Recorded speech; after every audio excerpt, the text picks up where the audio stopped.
Muy buenos días, apreciados docentes. Para el equipo de tutores del municipio de Facatativá es un placer contar con ustedes en este espacio de formación que será complementario a los acompañamientos situados que realizaremos en planeación y retroalimentación de las guías de aprendizaje. Para el día de hoy nos convoca un encuentro en el que vamos a trabajar sobre gestión de ambientes de aprendizaje emergentes y el diseño de guías de aprendizaje en el marco de la evaluación formativa. Esto está articulando el trabajo que viene enfocado desde el PTA con algunas intencionalidades que tiene la Secretaría de Educación, y por eso nuestro eje para la discusión va a estar centrado en el diseño de las guías de aprendizaje. Nuestros objetivos para el día de hoy son los siguientes. En primer lugar, y como objetivo macro, queremos resignificar la idea de gestión de aula hacia la gestión de ambientes de aprendizaje emergentes, que son aquellos a los que nos estamos enfrentando hoy en día. Para ello vamos a trabajar sobre 3 objetivos específicos. El primero es el reconocimiento sobre la gestión de algunos elementos, como lo son el currículo, los recursos, el tiempo y el espacio. El segundo, reconocer la guía de aprendizaje como un instrumento que nos sirve para mediar el uso de los recursos en la educación remota. Y en último lugar, identificar algunos elementos de la evaluación formativa que se pueden involucrar en las guías de aprendizaje y dentro del proceso de enseñanza y el de aprendizaje. Para ello iniciemos con unas preguntas como actividad de exploración. El primero es sobre las guías. ¿Será que nuestras guías pedagógicas, nuestras guías de aprendizaje, nuestros talleres, nuestras actividades, tareas, como las estemos llamando en este momento, han sufrido cambios? ¿Qué cambios han sufrido y por qué han cambiado desde que empezó esta contingencia?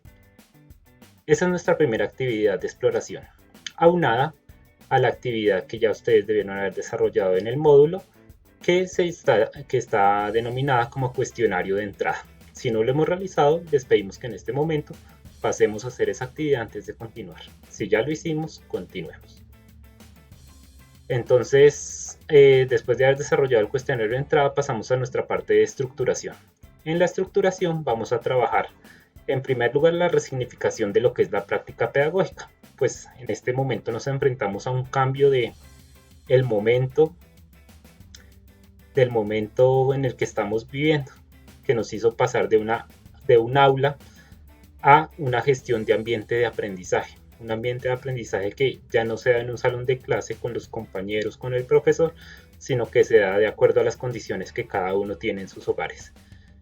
¿Y por qué hablar entonces de gestión de espacios o de ambientes de aprendizaje? Porque ya la unidad de tiempo, la unidad de medida y la unidad de acción no son las mismas. Ya no estamos todos al mismo tiempo realizando las mismas actividades de aprendizaje, sino que cada familia, cada estudiante y cada realidad que tenemos al interior que teníamos al interior de nuestras aulas, ahora aprende en la medida que los tiempos y los recursos se lo permiten.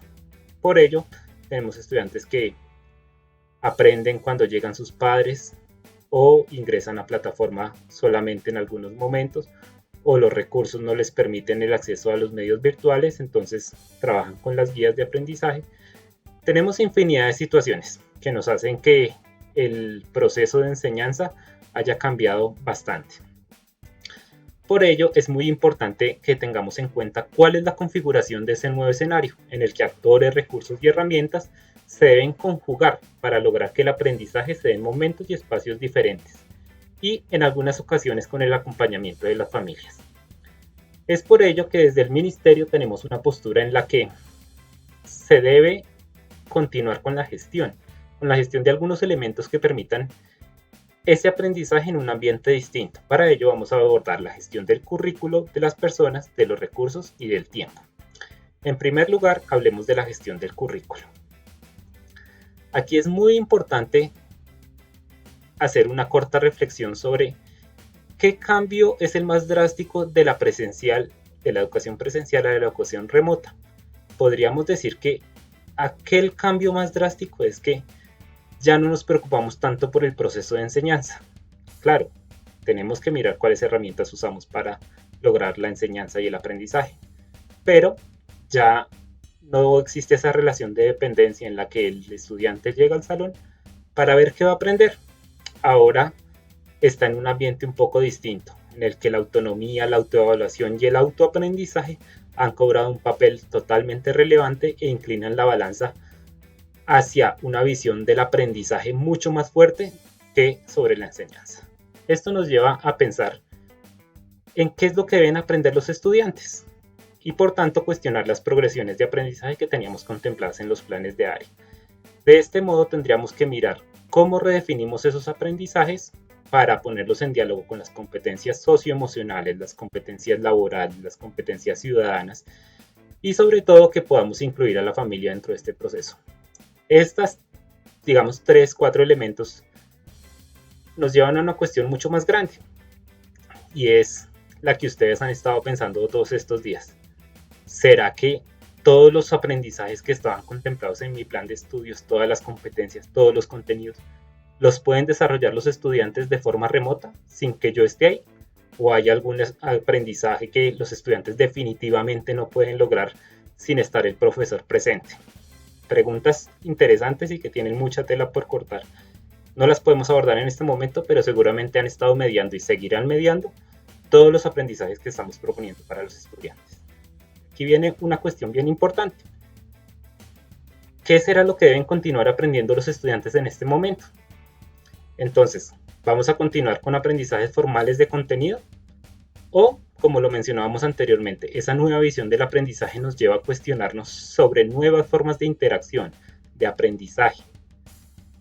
Podríamos pensar que es mucho más importante en este momento que los estudiantes tengan actividades de aprendizaje que los lleven a cuestionarse sobre sus actividades diarias, sobre su relación con el medio, que les permitan comprender la importancia de la ciencia, el sentido común y la disciplina social.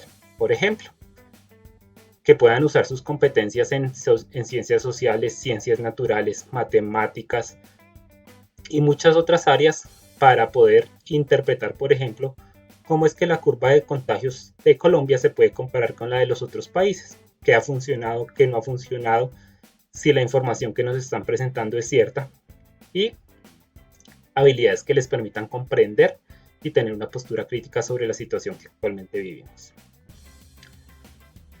El segundo aspecto tiene que ver con la gestión de las personas.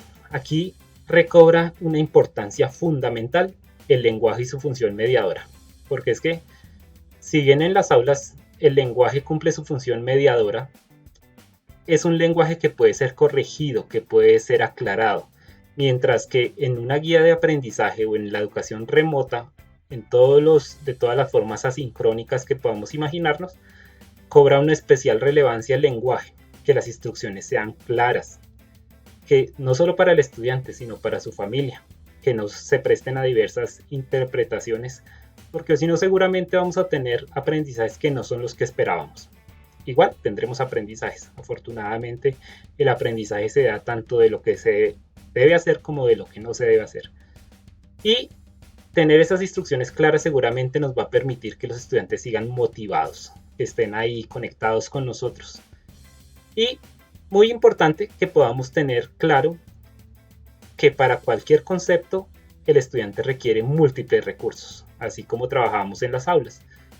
No es suficiente con que le presente la definición de un concepto, sino que debe estar la definición, debe haber mapas conceptuales, mapas comparativos, ideogramas, esquemas, texto impreso, infografía. Ustedes de eso pueden, digamos que tienen más conocimiento frente a las herramientas de cada una de sus áreas. Pero recordemos que esa multiplicidad de recursos y de representaciones es la que permite que la probabilidad de aprendizaje aumente. Aquí vemos en el esquema que entre el estudiante y el docente en la educación remota, también en la educación presencial existe una mediación que está dada por los recursos o materiales didácticos que proponemos. Pero cualquier recurso o material se queda desvirtuado si no hay un diálogo didáctico que es propuesto por el docente, retroalimentado por el estudiante, tanto en lo sincrónico como en lo asincrónico. De este modo vamos a entrar en materia y vamos a empezar a mirar cómo es que la gestión de los recursos permite incluir el diálogo didáctico mediado, incluir la gestión que se hizo sobre el currículo y sobre todo empezar a incluir al estudiante en el proceso de aprendizaje. Recursos tenemos muchos y en este momento donde cada día estamos buscando cómo llegarle a los estudiantes. Seguramente hemos encontrado recursos que no teníamos idea que existían, otros que ya conocíamos pero que le hemos encontrado nuevas utilidades, como el audio, el video, el internet, el hardware, el software, las guías, los libros, en fin. Ustedes en su labor diaria han encontrado cómo irle llegando a los estudiantes con muchísimos recursos. Entonces tenemos recursos de audio, de video, recursos impresos, recursos de hardware, de software, que nos permiten trabajar tanto de forma sincrónica como asincrónica, que es lo que han venido desarrollando cada uno en sus prácticas de aula. En esta diapositiva podemos ver dos diferencias o dos diferentes escenarios. Uno en el que los estudiantes tienen acceso virtual y otro en el que no, o tienen el acceso a los recursos que les permiten acceder a la virtualidad. En ambos casos, seguramente tenemos que desarrollar algún tipo de material que guíe las actuaciones o los desarrollos o todas las acciones que realiza el estudiante para lograr su aprendizaje. Entonces, aquí es donde cobra gran importancia el uso de las guías. Unas guías que permitan al estudiante continuar con su proceso de aprendizaje. Entonces, aquí vamos a encontrar un listado de materiales que por sí solos seguramente no logran el aprendizaje que esperaríamos de acuerdo a la progresión de aprendizajes que tenemos definida, pero que nos ayudan muchísimo. Tenemos el material de retos para gigantes, la televisión educativa, la radio educativa, todas las estrategias que han venido desarrollando cada uno de ustedes y los textos de la biblioteca escolar y los textos del programa Todos Aprender. Entonces tenemos muchos recursos que hemos venido usando. Ahora vamos a entrar en la parte práctica. En esta parte, ¿qué vamos a hacer? Vamos a ir encontrando algunas orientaciones para el desarrollo de las guías de aprendizaje. Esas orientaciones, lo ideal es que incluyamos aquello que veamos que nos sirve para lograr esos procesos de aprendizaje autónomo y lo vayamos articulando con el componente pedagógico de cada institución educativa. Si bien hay algunos elementos que son comunes a la propuesta que ha venido desarrollando el programa Todos Aprender, habría que mirar cómo se ha ido conjugando esta propuesta con los elementos de cada uno de los colegios y de este modo no entrar en choque o en contravía, sino que sea una propuesta complementaria. Entonces, todo esto que vamos a empezar a reflexionar, la idea es que con su tutor, en cada uno de los acompañamientos se vayan como dejando la constancia, se vayan escribiendo todas esas reflexiones que hacemos para enriquecer nuestras guías de aprendizaje. En primer lugar, entonces se hace necesario diferenciar dos elementos, el plan de aula y la guía de aprendizaje. ¿Por qué es importante esta diferencia? Porque a veces consideramos que la guía del estudiante es nuestro mismo plan de aula. Espero que no sea la realidad de muchos de nosotros, pero en muchas secretarías de educación está ocurriendo esta dualidad. Entonces, por un lado tenemos nuestro plan de aula, que es toda la organización curricular plasmada en unos instrumentos que cada uno de los colegios tiene. Cada colegio lo ha ajustado, pero entonces permite evidenciar cómo en el aula se desarrollan los objetivos fijados en los planes de área, en el plan de estudios y por ende en el PEI. Y en él se detalla la naturaleza de las tareas que realizan los estudiantes. Por su parte, la guía de aprendizaje es un recurso mucho menor que sistematiza las mediaciones o intervenciones que hacemos nosotros para orientar el proceso de desarrollo de los estudiantes. Podríamos pensar que la guía es un recurso del plan de aula, pero nunca pensar que las dos son el mismo elemento. De este modo, aquí podemos encontrar una definición de lo que es una guía de aprendizaje, que la vamos a profundizar más adelante, pero aquí nos interesan dos elementos. Es que la guía debe mediar el uso de los recursos, pero también es la gestora de las interacciones entre los docentes y los estudiantes. Entonces, si el estudiante recibe la guía de aprendizaje, esa guía debe establecer algún tipo de interacción entre él y el docente. ¿Y quién es el mediador? El recurso o los recursos didácticos que propone el docente. De este modo, la guía de aprendizaje tiene tres características generales. La primera es que es un instrumento que permite mantener los procesos de comunicación a través de una conversación didáctica guiada. Conversación que posibilita el aprendizaje y además incentiva el interés por seguir aprendiendo. El segundo es que es un facilitador de la comprensión. ¿Cómo así? Pues es un documento o un instrumento que organiza el aprendizaje. Permite que el estudiante interactúe con los materiales educativos y además lo hace a través de el desarrollo de unas consignas que van por escrito. Y en último lugar, es importante atender que esa guía de aprendizaje debe tener una actitud conversacional con el estudiante. A veces aquí hablando uno siente como que le está dando vida a la guía. Esa es la idea, que el estudiante se sienta acompañado, que el lenguaje en el que está escrito la guía le permita mantener su proceso de evaluación, de autoevaluación, de autoaprendizaje y además le permita ir a su nivel, a su ritmo de aprendizaje. ¿Complejo hacer estas guías? Sí, suena bastante complejo, pero es gratificante tener el resultado final de una guía como la que se propone acá, pues se da uno cuenta que se pueden hacer documentos muy interesantes que le permitan al estudiante mantenerse enganchado con su proceso de aprendizaje.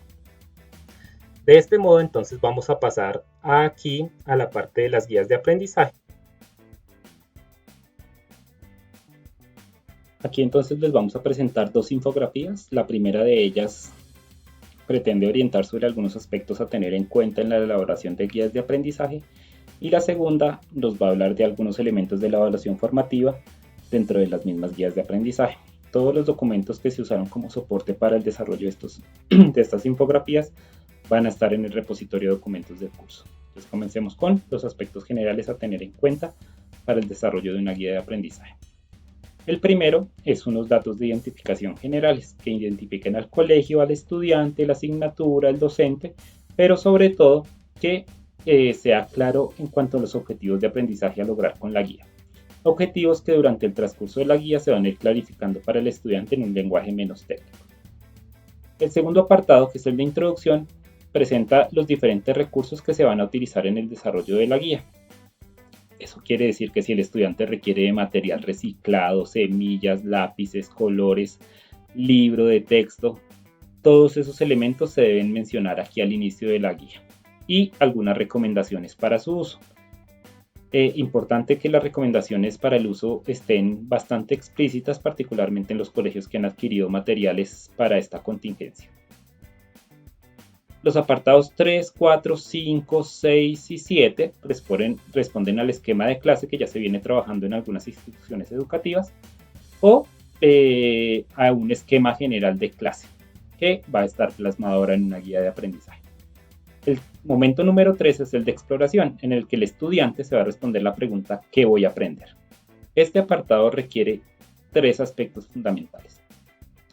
Es la motivación del estudiante hacia un nuevo aprendizaje, pero una motivación que se hace ¿cómo? Reconociendo que él reconozca sus saberes previos, pero además reconozca la importancia y necesidad de dicho aprendizaje. Hasta este momento, cabe preguntarnos, ¿nuestras guías están realizando este momento de exploración? ¿Están permitiéndole al estudiante identificar qué sabe y qué debería saber para trabajar sobre la guía? Preguntas que debemos llevar ahí presentes para el desarrollo del curso. El momento número 4 es el momento de estructuración. En este momento se pretende responder a lo que estoy aprendiendo. En este momento se presenta todo el conjunto de conocimientos y habilidades necesarias para lograr el objetivo de aprendizaje. Eso quiere decir que es el grueso de la clase en el que se presentan las explicaciones, las definiciones, los mapas conceptuales, las relaciones entre los elementos y se recomienda que tenga un gran número de representaciones y recursos adicionales con los que el estudiante pueda interactuar. Por ejemplo, mapas conceptuales, ideogramas, cápsulas educativas, dependiendo de las condiciones de cada uno de los estudiantes, como ya lo habíamos mencionado. Entonces, esta parte es como la parte de enseñanza explícita, en la que se da a conocer ese conocimiento que se quiere trabajar o las habilidades o competencias que se quieren desarrollar. El apartado número 5, que es el apartado de práctica, es en el que el estudiante practica lo que aprendió en el momento de estructuración. En este momento de práctica, entonces, debe haber un conjunto de tareas que le permitan al estudiante consolidar los conocimientos y habilidades, pero además identificar los grados de complejidad que ha ido consolidando, saber hasta dónde ha llegado y qué le hace falta por saber, y que si es necesario, vuelva a hacer otro momento de estructuración que le permita profundizar y desarrollar las nuevas actividades de práctica. Estos momentos iniciales son los momentos en los que el estudiante construye las habilidades o competencias, conocimientos que necesita para lograr desarrollar la actividad de transferencia. En la actividad o momento de transferencia, el docente debe plantear con claridad al estudiante cuáles son esas tareas que tiene que entregarle, cuáles son los entregables producto de la guía. Y de este modo el estudiante pueda generar un producto que le permita al docente evaluar sus desempeños, recoger las evidencias de aprendizaje, identificar los obstáculos didácticos y valorar la guía de aprendizaje. Entonces acá tendríamos como una parte de cierre inicial, pero nos falta una segunda parte, en la que el estudiante valore qué fue lo que aprendió. Podría sonar como un proceso de autoevaluación, pero va mucho más allá, ya que el proceso de autoevaluación, como vamos a ver en la infografía de evaluación formativa, el proceso de autoevaluación se desarrolla a lo largo de la guía, no solamente en un momento específico. Y esta última parte de valoración responde más al seguimiento del proceso metacognitivo que va desarrollando el estudiante, que puede identificar qué aprendió, pero además cómo lo aprendió, qué le permitió aprender, cuáles son las bondades de la guía o de los recursos adicionales que el profesor propuso que le permitieron aprender y cómo podría seguir consolidando y mejorando su proceso de aprendizaje. Entonces, estos 7 aspectos son los de el contenido, de la profundidad que debe tener la guía en términos metodológicos, pero además aquí en el cuadro de la derecha, en el ideograma de la derecha, podemos encontrar algunas recomendaciones en cuanto a la forma de la guía. Entonces debe tener claridad en sus tiempos tanto del docente como del estudiante, que le permitan al estudiante organizarse para poder responder a los aprendizajes, pero también que comprenda que el docente tiene unos tiempos de dedicación para ellos. También deben estar claras las fechas de recepción y retroalimentación. Entonces eso frente a la parte izquierda del cuadro. La parte derecha ya hablamos más del diseño. Entonces hay varios elementos ahí importantes. Por ejemplo, que tenga una ortografía adecuada, que tenga un diseño y unos espacios que le permitan al estudiante ver un documento agradable. Y un aspecto bien importante, que también digamos que va de la mano con la propuesta de Secretaría de Educación, es que las fuentes de donde son tomados los recursos permitan identificar al estudiante cuáles son diseñados por el docente, cuáles fueron retomados, y que el estudiante vaya siendo consciente de su responsabilidad con los derechos de autor, para que vea que siempre hay que referenciar lo que se toma de otros lugares y sobre todo para que nos permita tener un diseño de guía mucho más agradable para el estudiante.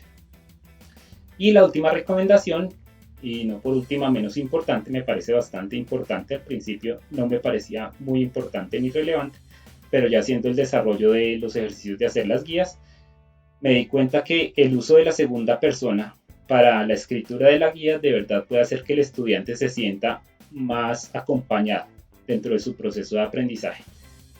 Seguramente al inicio para el estudiante no habrá mucha diferencia entre la lectura de un texto u otro, pero con el tiempo irá sintiendo esa compañía del docente dentro del proceso de aprendizaje.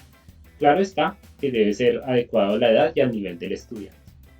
Eso respecto a la primera infografía en la que hablamos sobre los aspectos generales. Ahora vamos un poco más de profundidad con esta segunda infografía en la que hablamos de cómo podría ser una posible ruta de seguimiento al aprendizaje. Y vean que no se llama evaluación de la guía, se llama seguimiento al aprendizaje, porque lo que pretendemos es responder esta pregunta. ¿Será que estamos evaluando el aprendizaje o estamos evaluando para el aprendizaje? Uno de los documentos que van a encontrar en el repositorio está titulado de la misma manera, es de Tiburcio Moreno, del 2018, y allí realiza unas reflexiones bien interesantes frente a las diferencias entre los tipos de evaluación y sobre todo en cómo cambia de paradigma cuando evaluamos el aprendizaje o para el aprendizaje. Aquí un mensaje inicial para todos nosotros, y es que recordemos que el proceso de autoevaluación y el autoaprendizaje se han convertido en elementos claves en este proceso de formación remota, porque nuestros estudiantes muchas veces están solos, y si no están solos, están acompañados por personas que no son expertos en las asignaturas. Entonces, el autoaprendizaje aquí se vuelve clave. Y dentro de ese proceso de aprendizaje, la pregunta se debe convertir en nuestro elemento principal de retroalimentación. Entonces, no es la pregunta que el estudiante le va a hacer cuando se vuelve a encontrar con el profesor, o la pregunta que el estudiante o que el docente le hace cuando retroalimenta. Claro, también hacen parte de las preguntas como ejercicio de retroalimentación, pero aquí nos referimos a todas las preguntas que se van desarrollando a lo largo de la guía y permiten que el estudiante vaya comprendiendo qué es lo que está aprendiendo y qué le falta por aprender.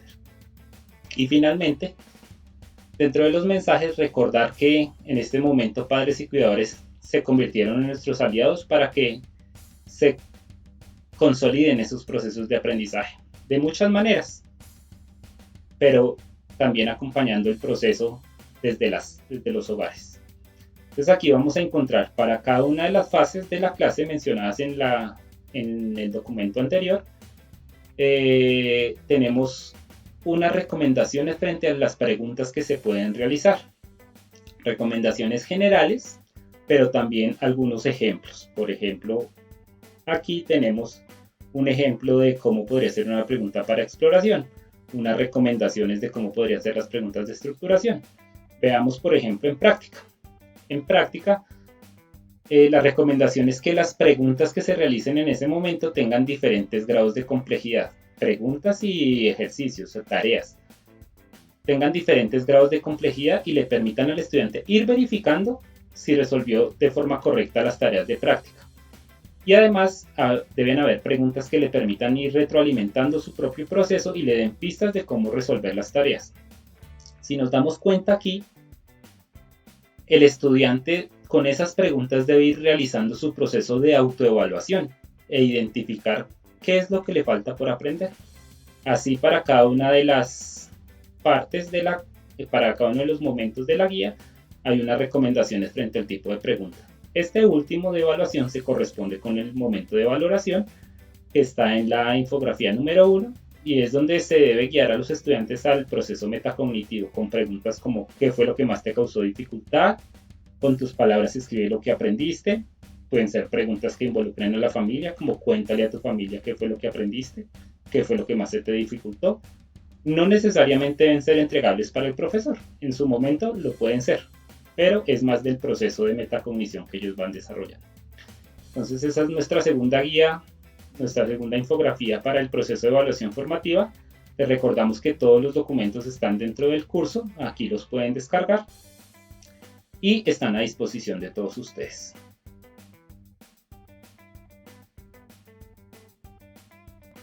Vamos con la actividad de transferencia. En la actividad de transferencia, entonces vamos a mirar qué fue lo que aprendimos y con qué producto lo vamos a hacer. Entonces, cada uno de ustedes con la asesoría de su tutor va a hacer el ejercicio de consolidar una guía de aprendizaje en la que se reflejen algunos o todos los elementos que hemos tratado hasta aquí. La idea, como siempre, es que no sea un trabajo adicional, es que propongamos la guía para que de verdad llegue a los estudiantes. Que producto de este curso tengamos una guía enriquecida en la que los estudiantes potencien su proceso de autoaprendizaje y nosotros como docentes establezcamos unas líneas que nos permitan guiar el aprendizaje en la educación remota.